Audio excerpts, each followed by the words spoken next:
할렐루야. 아멘.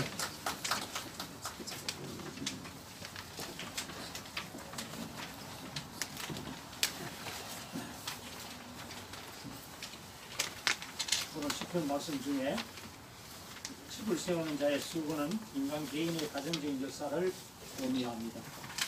성을 지키는 자의 이야기는 국가적인 역사를 의미합니다. 저 뒤에 저 이야기 잘 들립니까? 네. 여호와께서 성을 지키지 아니하시면은 파수꾼이 깨어 있음이 헛일이라고 했는데 이 땅 위에 인간 개인이나 국가에 발생하는 어느 하나라도 하나님의 뜻 안에서 일어난다는 것입니다. 역사를 지배하는 큰 뜻은 하나님의 선이라는 것을 말씀하고 있습니다. 일반 세상 학자들이 말하는 역사의식에 대해서 생각해 보면은 여러분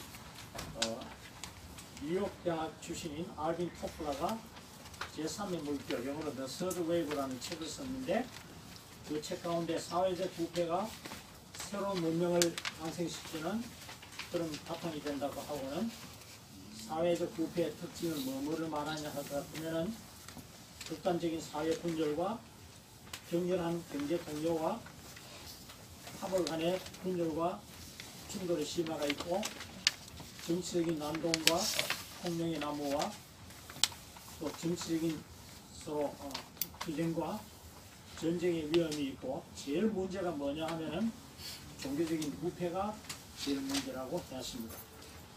하나의 문명이 몰락하고 새로운 문명이 탄생하는 것은 인간들의 부패 때문이라는 것을 강조하고 있습니다.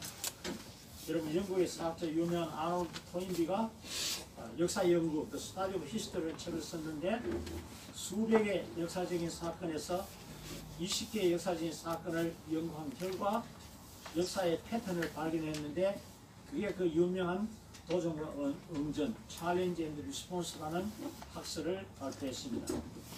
한 문명이 몰락하는 것은 인간의 힘으로 어떻게 할 수 없는 필연성 때문이 아니고 인간 자신이 도전에 창의적으로 응전하지 못했기 때문이라는 것입니다. 다시 말하면 한 문명의 붕괴는 인간 자신의 결함 때문에 일어난다고 말했습니다. 토인비는 도전과 응전의 역사의 패턴에 입각하여 결혼짓기를 유명한 말인데 Communism is a bastard of Christianity. 공산주의는 기독교의 사생아라고 말했습니다. 기독교가 부패가 잘못했기 때문에 우스부키 공산주의가 되어갔다고 하는 겁니다. 다시 말하면 기독교가 부패하여 하나님께서 일어나신 시대에서 사명을 감당하지 못했기 때문에 그 몰락한 기독교 문명 바탕 위에 우스베키 공산주의라는 새로운 문명이 탄생했다고 말을 했습니다.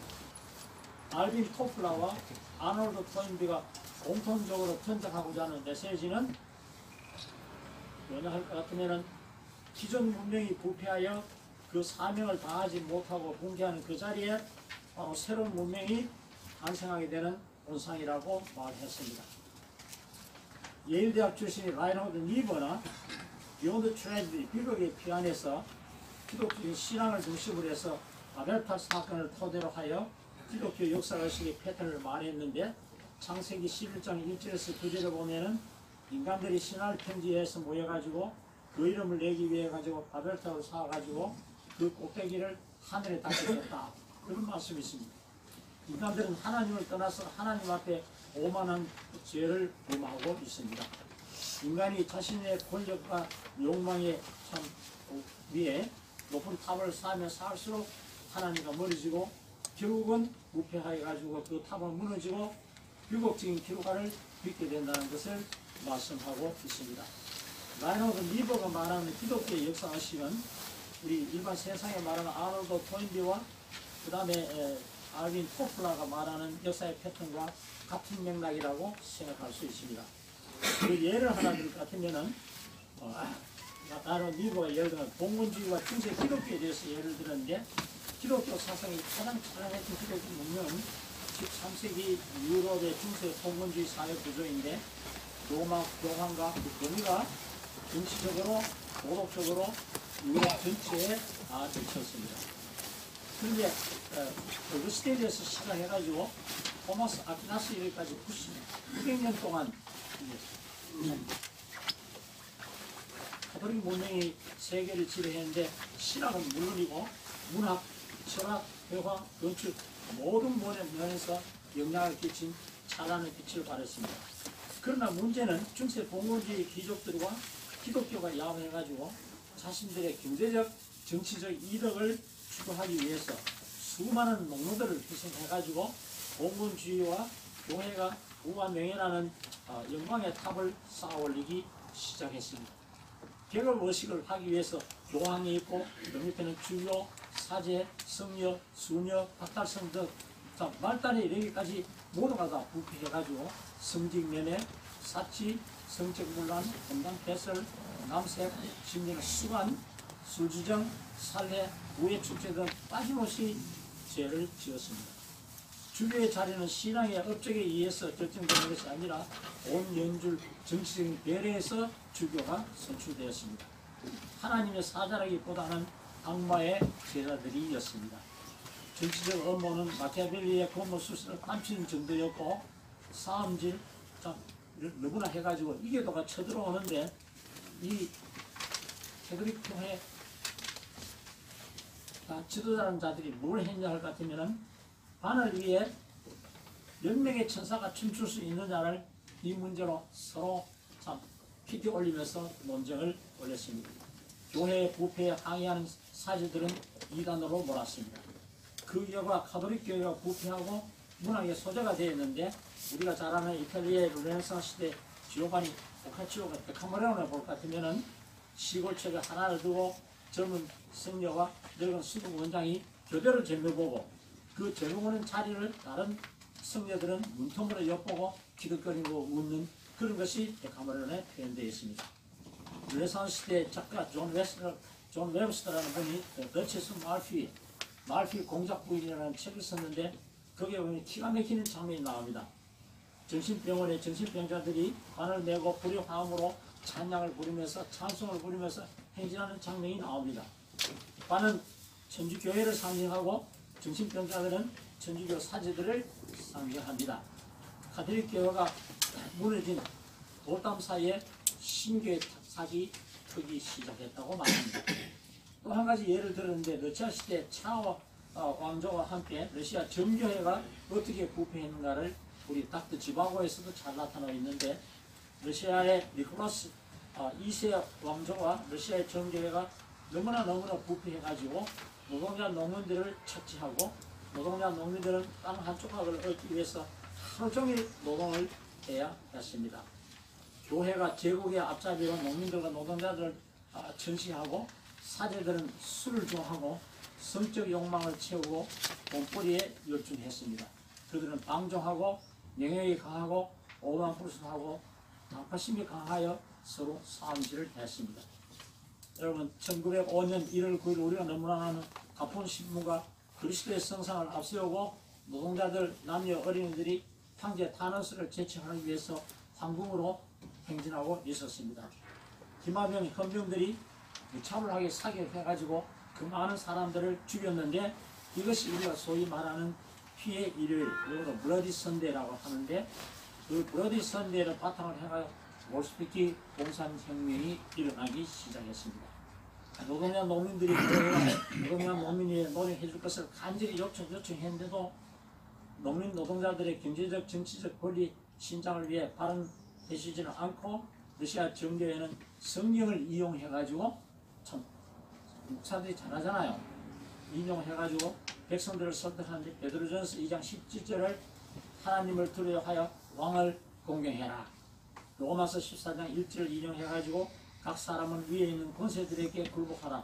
권세는 하나님으로부터 나지 않음이 없나니 모든 것에는 다 하나님의 정하신 바라. 이 성경을 이용해가지고 우리도 백성들을 참 설득하자고 노력을 했습니다.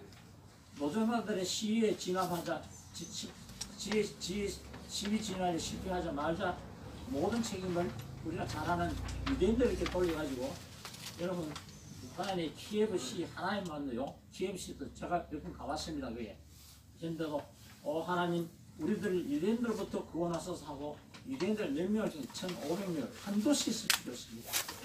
그런데 이렇게 볼셰비키 공산혁명이 한창 일어나고 있을 때 교회는 뭐 하고 있습니까? 합니까? 가운 있는 그 가운데 법복 색깔 토론 하나 갖고 정신이 없이 막 터지게 싸웠습니다. 1917년 볼셰비키 혁명이 성공하자 러시아 차르 니콜라스 2세와 왕정과 함께 교회도 붕괴했습니다. 이 붕괴가 그냥 된 것이라고 너무나 비참합니다. 교회와 사원의 모든 재산은 국유화되고 학교에서 종교교육은 철폐되고 러시아 정교의 지도자들 170만 명을 학살해버렸습니다. 그런데 미국의 남북전쟁 같으면 여러분 참 유명한 참 보잖아요. 영화에도 나옵니다. 전쟁이 서로 성패를 나누고 총질하고 난 다음에 의사들은 십자가 들고는 전진하면 왜 그러냐면 부상병들을 치료하기 위해서 의사는 살려줍니다. 그런데 러시아에서는 기독교 의사도 다 죽여버렸습니다. 얼마나 원한이 맺혔든지 여러분. 근데 총회장은 살려줬습니다. 여러분 우리 총회장 나오는데 여러분 삽니다. 왜 살리냐 하면은 공산당 당사에 보초를 세워가지고 들어가고 나갈 때 하고 이 새끼 하면은 이 총회장은 힘하고 불신거리고 목숨 유지 그런 비참한 꼴을 러시아가 당한 것을 그것을 봤습니다. 부패한 러시아 자르 왕정과 정교의 타버린 잿더미 사이에 볼셰비키 공산주의가 삭트기 시작하고 아까 제가 말하는 영국의 아놀드 토인비가 참 유명한 커뮤니즘 이서 봤을 것입니다. 공산주의가 발생한 것은 기독교의 사생하다 이거예요.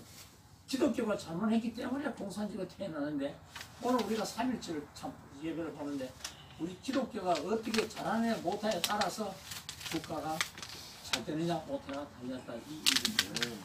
중세 가톨릭 붕괴와 러시아의 자르 왕조의 몰락은 기독교가 잘못했기 때문에 문제가 되었다.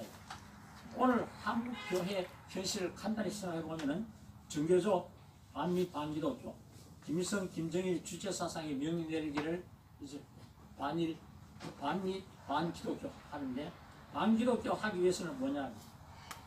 레닌 유명한 공산주의 자들이 뭐라고 말했는지 압니까? 주일 학교를 없애버리면 기독교는 사라진다. 그래서 이 주체 사상은 무슬론 니체의 조인 사상과 맥락을 같이 하는데 정교조가 주체 사상으로 초등학교를 작용시키기 위해서 주일 학교를 박멸해요. 그래서 정교조가 주일 학교를 박멸하기 시작했습니다. 이게 문제입니다. 그런데 또 교회 내에 부패가 있는 것도 문제고 그 다음에 이단 사냥꾼들의 적그리스도 행직을 해가지고 이단 아닌 사람을 이단으로 몰아가지고 교회를 박멸하기 시작했습니다. 나라를 구원한 기독교 부흥운동에 대해서 간단히 생각해보고자 합니다. 두 가지 예를 들겠습니다. 우리 독일교회가 살아 움직이기 때문에 동서독 통일이 이루어지는 것입니다. 동서독 사이에 장벽이 무너지고 독일이 통일한 것은 동서독 교회의 역할이었는데 1961년 장벽이 생겨서 1967년까지 동서독 교회는 하나가 되었는데 여러분 1985년 5월에 동독이 붕괴한 제일 중요한 사건이 발생. 누구나 다 잘 아는 사건입니다. 동독을 라이프치히에 있는 니콜라이 교회라는 교회가 매 월요일마다 평화를 위한 기도회를 가졌습니다. 서로 만나 결속한 기회가 되었는데 9월 4일 예배 후에 교인들과 반체제 인사들 70명이 거리 행진을 했습니다. 70명이 했습니다. 그런데 9월 18일에 니콜라이 교회 원앤베르그 목사가 국가에 대해 저항하기 위한 시위를 선언했습니다. 그런데 우리나라는 이북에는 그런 교회 자체가 없으니까 문제가 되죠. 동독은 그래도 교회가 있습니다. 경찰이 제재했습니다. 9월 25일 월요일 밤에 5,000명, 6,000명의 모이가 데모를 시작했습니다. 경찰이 교통정리를 해주었습니다. 15일 2일 월요일 밤에 2만 명이 참가해서 예배를 본부에 평화행진을 했습니다. 10월 9일 월요일 모든 교회가 다 문을 열어놓고 상점은 문을 다 모두 닫고 의사들이 병원 입원실 다 비우고 대기하고 있었습니다. 왜? 부상병을 치료하기 위해서. 가정집 문을 열어놓고 피난처로 제공했습니다. 오후에 공산당원들이 니콜라이 교회를 점령해버렸는데 그래서 교인들은 그 가지를 못하고 모인 교인이 수천 명이 문 밖에서 예배를 드렸습니다. 공산당원들도 참 목사님이 얼마나 감동적으로 참 설교를 했든지 공산당원들도 감동을 입었는데 예배 후에 5만 명이 평화행진을 했는데 거기에는 공산당원들도 껴있습니다. 보냈고 공산당 서기장이 천안문 사건처럼 발표 명령을 했습니다. 죽여버리라, 쏴버리라, 기관총을 몰살시키라 이래 했는데 동독 정치 부군 중에 에곤 브렌츠라는 착한 사람이 있어가지고 빨리 비행기를 타고 와가지고 그 명령을 취소해버렸습니다. 며칠 후에 호네카 서기장이 사임하고 그리고 교회가 슬로건을 만드는데 We are the people. 우리도 백성이다. 11월 7일 날 2만 3천 명이 서독으로 탈출했는데 내무장관이 동독의 내무장관이 사임했습니다. 11월 8일에 3만 3천 명이 서독으로 탈출했는데 정치국이 사임을 했습니다. 11월 10일에 50만 100만 명이 시위를 했는데 그때 장벽이 무너졌다 그 이야기입니다. 그 후에 라프치키 거리에 슬로건이 붙었는데 뭐라고 붙었는지 We thank you church. 교회에 우리는 감사한다. 이 기독교의 복음과 사랑의 운동이 동서독 장벽을 무너지게 했다 그 이야기입니다. 덴마크 이야기를 간단히 하겠습니다. 여러분 그룬트비히를 다 아시잖아요. 덴마크의 자연 조건이 너무나 형편없어가지고 하나님도 버렸다는 땅이라고 그렇게 말했습니다. 덴마크의 전 국민이 어둠 속에 비탄으로 쌓여있는데 그리고 영국과의 전쟁이 벌어진데 또 패했습니다. 땅도 나쁜데 전쟁을 패하고 그때 실망하지 않고 정치적으로 참 패하지 않는 좌절하지 않는 사람이 있었는데 그 중에 한 사람이 그룬트비히라는 사람입니다. 그룬트비히가 세 가지를 강조했는데 백성들에게 뭐를 강조했냐면은 국민들은 하나님을 경외하는 마음을 가져야 한다. 이 마음이 없으면 나라의 도덕도 무너진다. 둘째, 목표와 방향이 정해지면 강력히 추진해라. 미흡부당한 사람은 아무도 참 아무 일도 하지 못한다. 그래서 덴마크 전 국민이 임할 때문에 일어났다 이거예요. 세 번째, 조국을 사랑하라. 유명한 말입니다.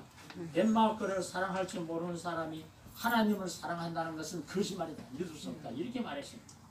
그룬트비히와 같은 그리스도인이 덴마크를 구원했습니다. 덴마크를 오늘날의 농업국가로 만들어냈다. 저는 나라를 재건한 덴마크 그룬트비히와 동독의 라이프치히 니콜라이 교회의 예를 들었습니다. 이제 성경에 말하는 교회 부흥을 통한 나라 구원의 방법이 뭐냐 하는 것을 생각해 보겠습니다. 어거스틴이 여러분 기독교 초기의 교회는 어거스틴이 그 유명한 시드모가 신의 도시를 썼습니다. 신의 도시, 하늘의 도시와 땅의 도시가 있는데 이 두 도시 이야기는 아담과 하와의 타락으로 두 도시가 생겨났다고 그렇게 말했습니다. 타락 이전에는 하나님 나라만이 존재했습니다. 그런데 생명나무 계열에 하늘의 도시가 있는데 하나님을 사랑하고 자아를 멸시하고 하나님께 최고의 영광을 돌리는 것이 하늘의 도시라고 하고 선악과의 계열의 땅의 도시는 자아를 사랑하고 하나님을 멸시하는데 자기 자신에게 최고의 영광을 돌리는 두 도시가 있다고 했습니다. 그런데 이 두 도시 이야기를 어거스틴은 시간의 개념으로 말하기를 두 도시를 하늘의 도시를 영혼이라고 하고 땅의 도시를 시간의 세계라고 했습니다. 그런데 어거스틴은 시간의 세계에 사는 우리가 영혼과 만나려면 영혼에서 시간에 오신 그분을 통해서만 영혼을 만날 수 있다. 그런데 성경 말씀을 보니까 깜짝 놀랐습니다. 요한복음 1장 14절에 어거스틴은 말씀이 육신이 되어 우리 가운데 하시네. 그러니까 이 성육신, 인카네이션 하신 예수 그리스도의 영혼에서 오신 유일한 분이심을 알고는 영혼에서 오신 예수 그리스도를 통하면 영혼과 만나고 그건 영혼에서 우리가 이 땅에서 거할 수 있다고 그래 생각했습니다. 그런데 이 말씀이 뭐냐 하고 이분이 보니까 요한복음 1장 1절에 4절에 보면 말씀의 뜻이 무언가를 말씀했는데 태초에 말씀이 계시니라. 이 말씀이 하나님과 함께 계셨으니 이 말씀이 곧 하나님이시라. 말씀이 하나님이요. 그가 태초에 하나님과 함께 계시고 말씀이 그리스도시고 만물이 그로 말미암아 지음바 되었으니 지은 것이 하나도 그가 없이는 된 것입니다. 말씀은 창조주요 창조의 능력이요 그 안에 생명이 있으니 이 생명이 사람의 빛이라. 말씀은 생명의 빛이라. 말씀 자체가 하나님이요, 예수 그리스도요, 창조주요, 이 생명이요, 빛이라는 것을 알게 되고, 이것은 예수 그리스도의 성육신을 통하면 하나님 도시가 땅의 도시에 사는 우리에게 임한다고 생각했습니다. 영원히 시간의 도시, 시간의 세계에 사는 우리에게 임한다고 생각했습니다. 어거스틴은 시간에는 과거, 현재, 미래가 있는데 과거는 우리의 기억 속에 존재하지만 실제는 존재 안 하고 미래는 우리의 기대 속에 존재하지만 실제 존재하는 것은 현재뿐이라고 그렇게 말했습니다. 그런데 이 말씀을 유년대학과 하버드 대학 교수인 폴 티디라는 사람이 받아들여가지고 이터널 나우, 영원한 현재라는 글을 썼는데 폴 티디는 시간은 세 가지 형태가 있다고 하고 과거, 현재, 미래가 있는데 우리는 더 이상 없는 과거로부터 와서 우리는 아직도 아니다라는 미래를 향해 가고 있다 말하고 존재하는 것은 지금, here, now, 여기 밖에 없다. 이것이 우리의 시간이라고 말하고 우리는 지금 여기에 있다고 말하는데 우리가 말씀이 육신이 되어 우리 가운데 거하시는 그 요한복음 1장 14절에 성령 되신 그분을 만날 때에 폴티히는 이터널 나우, 영원한 현재라고 말했습니다.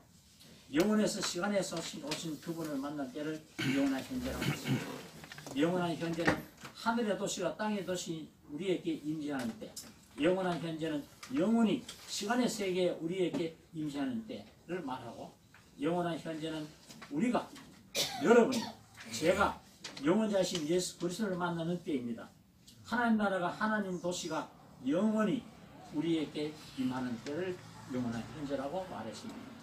영원한 현재와 만나는 때는 가난이 있는 곳에 풍요로움을 가져옵니다. 전쟁이 있는 곳에 평화가 도래합니다. 흑암이 있는 곳에 해방이 있게 합니다. 질병이 있는 곳에 치유가 건강이 오게 됩니다. 귀신이 들린 자에게 귀신이 쫓겨납니다. 상실이 있는 곳에 회복이 있게 됩니다. 뜻이 이룬 것 같이 이 땅에서 하늘에서 이룬 것 같이 이 땅이 이루어지는 그때를 영원한 현재라 하고 하나님 나라의 참 의와 평강과 희락이 임하는 때라고 말했습니다. 사도행전 9장 2절에 6절에 보면 사울이 길 가다가 다메섹 가까이 이르더니 호련히 하늘부터 빛이 그를 쏘사가 사울아 사울아 네가 어찌 나를 받게 하느냐 나는 네가 비방하는 예수라는 그때가 바울이 예수님을 만나는 영원한 현재의 때입니다. 예수를 믿는 자를 받게 하던 그가 예수를 위해 전 생애를 다 바쳤습니다. 여러분 누가복음 23장 4절 십자가의 강도 이야기 나옵니다. 예수여 당신의 나라에 임할 때 나를 기억하소서. Jesus, remember me in your kingdom to come. 그 한마디 했더니 내가 진실로 너에게 이르니 오늘 네가 나와 함께 나가네 있으리라. 그때가 우편강도가 영원한 현재를 경험하는 때입니다. 마태복음 15장 21, 28절 수로보니게 여행들 너무나 잘합니다. 딸이 흉악한 귀신이 들렸다 했습니다. 그런데 예수님께서 뭐라고 대답했습니까? 나는 이스라엘 집에 잃어버린 양 외에는 다른 데로 보내심을 받지 아니하였노라. 다시 말하면 수르보니게 여인이 귀신들이 딸을 치유하는 것은 내 예정이 없는 이야기다. 이렇게 했습니다. 그러니까 여자가 와서 예수님께 절하면서 주여 나를 도우소서 간절히 말했습니다. 그러니까 예수님께서 기가 막히게 말했습니다. 자녀의 떡을 취해서 개들에게 던짐이 마땅하지 않다. 성경 말씀이니까 개들에게 던짐이 마땅하지 않지. 나는 개인한테 안 준다. 바로 제일 지독한 욕을 했습니다. 그 여인이 뭐라고 말했습니까? 주여 올소이다마는 너무나 유명 개들도 제 주인상에서 떨어지는 부스러기를 먹나이다. 예수님이 빛이시기 때문에 그 빛에 떨어지는 개도 그 빛을 받아오면 나도 빛 됩니다. 우리 딸이 낳습니다. 유명한 신학적인 진술이었습니다. 예수님께서 감탄해가지고 예수여 네 믿음이 크도다. 네 소원을 내리라 하때 그때 수로보니의 여인이 영원한 현재를 만나는 때이고 그 시로부터 그의 딸이 남을 얻었습니다. 수로보니의 여인의 믿음은 예정이 없는 것을 잊게 한 믿음입니다. 그 이야기입니다. 요한복음 2장 1절에 쓰고 가나안 혼인잔치 우리가 너무나 잘 알잖아요. 예수 영혼이 6개 포도주가 떨어졌다 하니까 여자애 나와 무슨 상관이 있나이까? 그러니까 아직 내 때가 이르지 아니하였나이다. 다시 말해 예수님 때는 미래에 일어나지 예정이 있지 지금 안 일어난다. 그렇게 하더니 어머니가 하인들에게 예수님 말씀한 대로 그대로 해라 하니까 예수님이 6항아리를 다 물로 채우라 하니까 그 물이 다 그리고 다 갖다 주라. 어떻게 됐습니까? 다 포도주로 변했다. 어머니 마리아의 믿음으로 미래에 예정된 것을 예정이 미리 앞당겨 일어나게 한 것이 영원한 현재다. 그 이야기입니다. 요나의 이야기 너무나 잘합니다. 그 도시에 악독이 가득 차고 참 니네성이 멸망시키라고 했습니다. 요나 보고 외치라. 니네는 북이스라엘을 멸망시킨 원수의 나라 아수르 수도이기 때문에 요나는 가기 싫어가지고 다시스로 도망갔습니다. 우리가 잘 아는 대로 고래버섯에 3일간 잡혀 있다가 니누에 토해내 놨습니다. 3일간 외쳐야 하는데 외치기 싫어 하루는 외쳤다고 했습니다. 40일이 지나면 니누에가 무너지라. 저 생각에는 중앙통으로 가지 않고 골목으로 가면서 40일이 지나면 뭐 무너지라 이래 했는데 어느 영감이 손자 손을 듣고 성경이 없는 저 추측입니다. 아다 그 소리를 듣고 동회장한테 이야기하니까 동회장이 시장한테 이야기하고 온 도시가 여러분 배옷을 입고 저기 앉았는데 임금이 그 소리를 듣고 왕과 짐승들까지 배옷을 입고 금식하고 회개했다. 요나서 3장 17절 보면 하나님의 그들이 회개한 곧 그 악한 길에서 돌이켜 떠난 것을 보시고 하나님의 뜻을 돌이키사 그들에게 내리시라고 말씀해 재앙을 내리지 아니하니. 다시 말하면 니네는 회개하는 그때가 영원한 현재를 만날 때요 구원이 이르는 때입니다. 아멘. 멸망하기로 예정하신 그 예정을 취소하는 것은 사람들의 회개요 기도였다. 아멘. 수르보닉의 여인의 사건에서 없는 예정을 있게 하시고 가나안 혼인잔치 사건에서 미래에 일어날 예정을 앞당기게 하시고 요나의 니느웨 사건이 있는 예정을 취소하게 하는 것을 우리는 보았습니다. 우리는 우리의 믿음으로 없는 예정을 있게 하고 있는 예정을 없게 하고 미래에 일어날 예정을 앞당기게 하는 것이 우리의 믿음이다. 그 이야기입니다. 간단한 이야기 하나 드리겠습니다. 리차드 크리스코 여러분 브라운스빌 교회 청소년 이야기 너무나 유명한 이야기입니다. 프로리다에 있는 이야기인데 그 존 키플 담임 목사가 너무 세계 사람들이 모여있는데 그 이야기가 부목사가 리차드 크리스코는 부목사가 있었는데 청소년들을 담당했습니다. 우리는 이 예장년 이 이야기 잘 들어야 됩니다. 청소년들이 원하는 것은 성령 체험입니다. 브라운스 교회 학생들에게 강조하는 성령 체험을 강조하는데 뭐 이렇게 말했습니다. 우리가 깔끔한 프로그램, 깔끔한 설교, 모든 것에 깔끔한 충격을 주어도 티네이저들은 변화시키는 것은 하나님의 능력과 접촉하는 성령의 사뿐이다. 그래서 매주 40명의 제자 훈련하는 학생들에게 요구한 것은 여기 중요해요. 세 가지요. 하나는 뭐냐면 성경 색장을 읽어 학생들에게 성경 색장을 읽어라. 둘째, 한 주에 성경 한 절을 암기해라. 그 다음 셋째, 한 사람에게 전도해라. 그런데 200명의 학생들이 800명이 되고 800명이 2000명이 되었습니다. 교회에 모일 자리가 없어서 국기 개항들 밑에서 집회를 했다고 했습니다. 그리고 이 목사님이 가가지고 학생들이 전도하다 보니까 일주일에 한 절씩 외워하는 그 성경을 외우고 또 하루에 성경 3장을 읽어는 그 이야기를 하는 것을 성경 말씀이 바로 하나님이요 예수님이요 창조주요 바로 빛이요 또 뭡니까 생명이기 때문에 전하니까 다른 학생들 달려오는데 200명 학생들이 800명이 되고 800명이 2000명이 예장년이 살 길은 우리나라가 살 길은 주일할 길을 구원시켜서 이렇게 하는 건 아닙니다. 10대들이 강남 앞으로 몰려와 드럼통을 막 집어넣은 걸 보니까요 경찰서장에 와서 깜짝 놀랐습니다.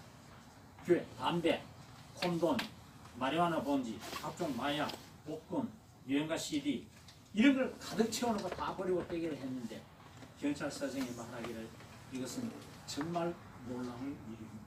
미국을 구하는 것은 이 방법밖에 없구나. 그 다음 주에 보니까 예수 안 믿던 그 경찰서의 딸이 학생이 나와서 앞에서 춤을 추더라. 그 이야기입니다. 한 나라가 축복을 받아 잘 사느냐 망하느냐 하는 것은 하나님께 달렸습니다. 시편 34편 12절에 여호와를 자기 하나님으로 삼은 나라 곧 하나님의 기업으로 선택된 백성의 복이 있도다. 하나님의 잘 생기는 나라는 망하는 법이 없음을 강조하고 있습니다. 역사적인 사건 하나 하고 설교를 마치겠습니다. 우리가 2000년 조지 패턴 장군 여러분 너무나 압니다. 벌지 전투 그러니까 44년 12월 16일부터 40년 1월 한 달간 때리는 이야기인데 벌지 전투에서 세계 제2차 대전 말렙에 독일 최후의 중요한 공격이 있었습니다. 숲이 무성하게 우거진 지역. 그런데 그게 어디냐 하면은 벨기에, 프랑스, 루셈부르크, 서부 전선. 근데 이게 벌지 전투라고 하는데 구름이 너무 끼어가지고 공격할 수가 없습니다. 독일은 전차부대가 강하고 연합군은 공군이 강한데 그래 조지 패턴 장군이 제3군단 군목 제임스 오닐 대령을 불렀습니다. 유명한 이야기입니다. 출전을 잘할 수 있도록 대령님 기도 좀 해주세요. 그때 전능하시고 가장 자비로우신 하나님 아버지, 우리는 겸손하게 당신에게 당신의 선하심을 간구합니다. 우리가 싸울 수 있도록 이 엄청난 비를 멈추게 하여 주시옵소서. 전쟁을 할 수 있도록 우리에게 좋은 기회를 주시옵소서. 군인들로 참 당신에게 부르시는 우리의 기도를 들으시고 당신의 권능으로 무장하여 우리가 전진하여 승리하고 또 승리하게 하시고 저 원수들의 악한 세력과 탄압 세력을 무찌르게 하시고 인간들과 국가들 사이에 당신의 정의를 세우게 하시옵소서. 예수 그리스도 이름으로 기도했습니다. 이렇게 아멘 했습니다. 그러자 그 기도 후에 기후가 바로 좋아지기 시작했습니다. 패턴 장군은 군목 오닐 대령의 그 자리에서 청동 별군장을 수여했습니다. 새벽 4시에 일어나더니 패턴 장군이 파자마를 벗기 바쁘게 옷을 입으면서 빨리 살인마들을 다 소집해라 이래가 진물을 다 소집했는데 공격 명령을 내리니까 아무개 대령을 얻으러 아무개 중령을 얻으러 아무개 소장을 얻으러 진격 이래 했습니다. 3시간만 늦었어도 전쟁의 결과가 문제될 뻔 했습니다. 연합군이 이겼습니다. 후에 부관이 밀었습니다. 각하 왜 그렇게 파장마도 벗기 전에 난리를 지었습니까? 하니까 꿈에 하나님의 사자가 이 패턴 장을 여러분 구약 전공입니다. 구약을 얼마나 많이 읽었는지 전쟁서를 다 읽었어요. 꿈에 하나님의 사자가 나타나서 나에게 이렇게 해라고 지금 지시를 했다. 잊어버리기 전에 하기 위해서 다 말합니다. 여러분 패턴 장군의 명령으로 제임스 오닐 군목이 기도를 하는 그 순간은 영원한 현재와의 만남이었습니다. 하나님 나라가 임재하는 순간이었습니다.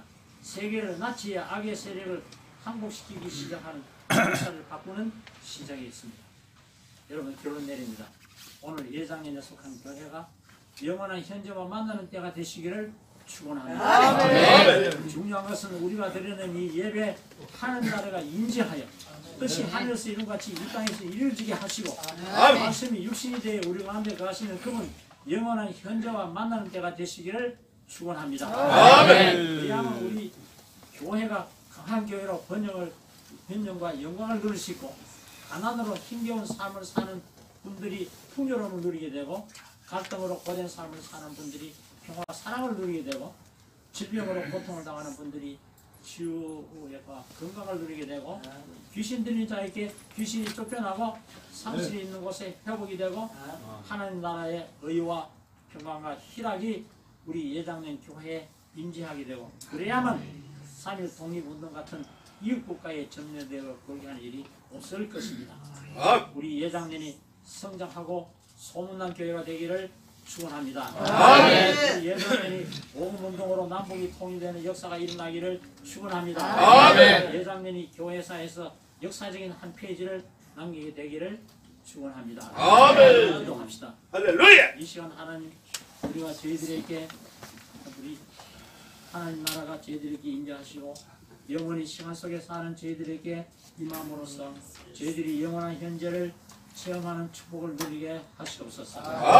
그래서 예장년 목회자들을 통해서 요와 나파 병든 자가 치유되고 일어나는 기적이 일어나게 하시고 고통 속에 있는 자가 자유함을 누리고 문제가 있는 자에게 해답의 기적이 나타나게 하옵소서. 문이 닫혀 있는 자에게 에바다에 열려지는 역사가 임하게 하시고 말씀을 깨달을 원하는 자에게 깨달음의 축복이 쏟아지게 하시고 여호와니시 예장년으로 인해서 남북이 통일되는 성리 생활을 이 백성이 누리게 하시옵소서. 하시고 답해 주시는 예수 그리스도 이름으로 기도드립니다.